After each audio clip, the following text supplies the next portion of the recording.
Halo semua, salam sejahtera Malaysia. Selamat datang ke channel Fels Lifestyle. Tuan-tuan dan puan yang amat dihormati, saudara-saudara semua. Baru-baru ini kita digemparkan dengan kenyataan Zahid Hamidi berkaitan dengan keputusan pemenjaraan ataupun hukuman penjara Najib. Timbalan Perdana Menteri Ahmad Zahid Hamidi mengesahkan ada tita addendum ataupun tambahan berkaitan dengan tita yang di Pertuan Agong sebelum ini yang mengesahkan bahawa Najib boleh menghabiskan baki hukuman penjaranya di rumah. Nah, saudara-saudara yang amat dihormati, seperti yang kita tahu, Najib Razak yang dikurangkan hukuman penjaranya 12 tahun kepada 6 tahun dan denda 210 juta kepada RM 50 juta. Akhirnya Zahid Hamidi sudah membuat pengakuan itu, dan di dalam pengakuan Zahid itu juga melibatkan ataupun mengaitkan nama menteri di dalam kabinet, yaitu Menteri MITI Tengku Zafrul Tengku Abdul Aziz. Akhirnya saudara-saudara, ini menjadi persoalannya. Adakah ini melanggar tata kelola kerajaan, melanggar mana-mana garis panduan dalam kerajaan? Disebabkan kenapa bukan Anwar Ibrahim yang menjadi pemimpin negara nombor 1 yang pertama ataupun yang terawal membuat pendedahan ini? Ataupun mungkin sebab Zahid adalah Presiden UMNO. Nah, itu semua menjadi persoalan. Tengku Zafrul dalam pengakuannya pada 17 April, ada beberapa kesilapan fakta dalam afidavit Zahid Hamidi menurut Tengku Zafrul. Tengku Datuk Seri Zafrul Tengku Abdul Aziz akan membuat permohonan kepada Mahkamah Tinggi bagi mendapatkan memfailkan afidavit membetulkan beberapa kesilapan fakta yang terkandung dalam afidavit difailkan Datuk Seri Ahmad Zahid Hamidi berkaitan titah addendum.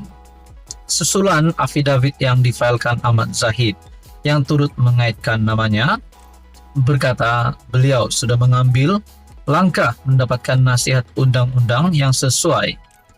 Saya ingin menyatakan secara rasmi pada hari ini, saya sudah melihat afidavit tambahan nombor 3 yang diikrarkan Datuk Seri Ahmad Zahid Hamidi pada 9 April 2024 dalam prosindik undang-undang yang dimulakan oleh Datuk Seri Muhammad Najib di hadapan Mahkamah Tinggi Kuala Lumpur melalui prosiding semakan kehakiman nombor WA 25136 042024. Pendirian saya bukan untuk mempertikaikan merit isu yang sedang berlangsung. Saya ingin memastikan bahawa fakta sebenar direkodkan dengan betul, supaya semua pihak, khususnya Mahkamah Tinggi, dapat menilai kesemua fakta material dengan sewajarnya.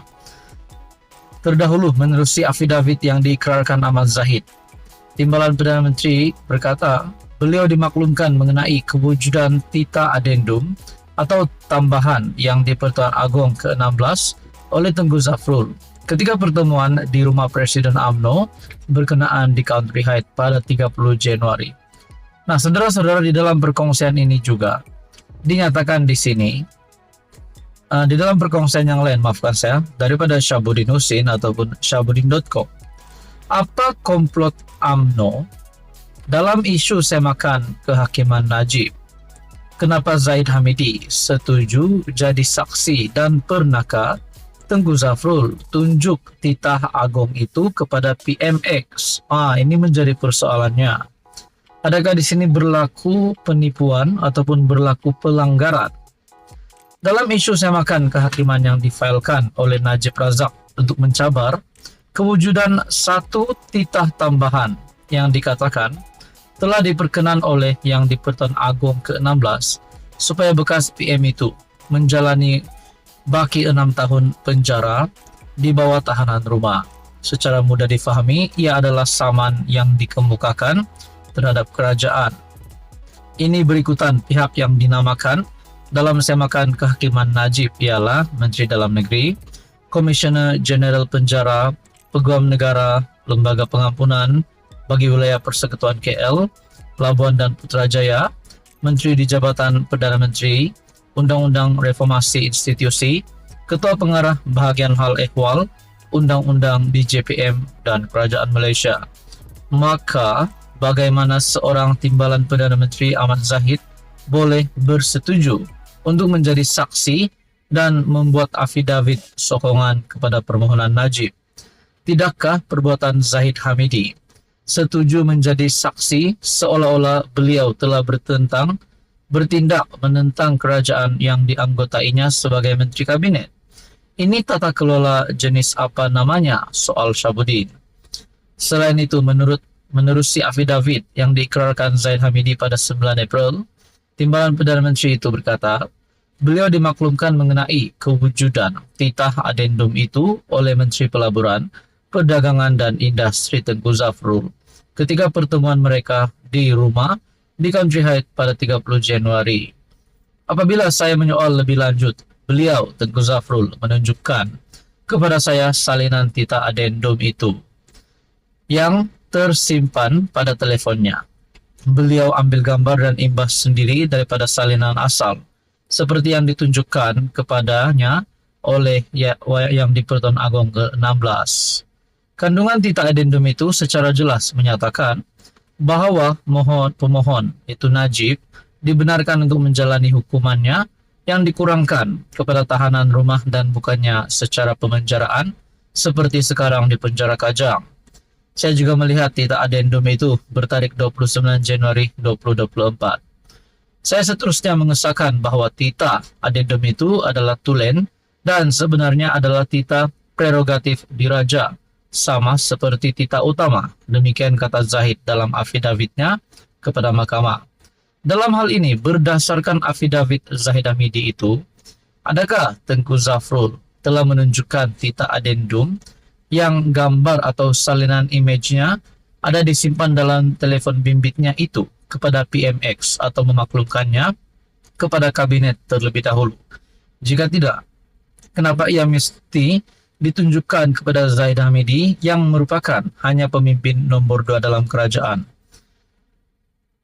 Lagi pula, berdasarkan hakikat, beliau menunjukkan gambar atau salinan titah adendum itu pada 30 Januari hanya sehari selepas mesyuarat Lembaga Pengampunan diadakan pada 29 Januari. Nampaknya pantas sungguh Tengku Zafrul menyampaikan maklumat yang diperolehinya kepada Zahid.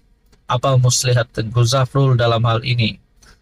Dalam pada itu, oleh kerana disebutkan bahwa Tengku Zafrul yang memiliki gambar atau salinan image titah adendum tersebut melalui apa yang didakwa telah ditunjukkan oleh Agong ke-16 kepadanya, mengapa tidak Menteri Pelaburan, Perdagangan dan Industri itu sendiri yang diminta oleh Zahid untuk menjadi saksi dan mengemukakan afidavit bagi permohonan semakan kehakiman yang difailkan Najib?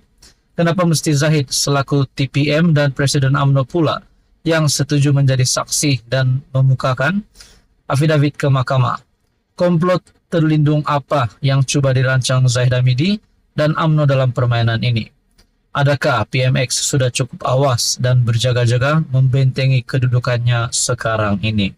Nah, saudara-saudara, menerusi perkongsian daripada artikel sebentar tadi dan perkongsian daripada Syabudin Husin, mungkinkah terdapat satu pelanggaran di sini mungkin dilakukan oleh Zafrul, mungkin juga Zahid Hamidi? Nah, semua ini menjadi persoalan. Dan persoalan utamanya, kenapa bukan Anwar terlebih dahulu yang membuat kenyataan ini?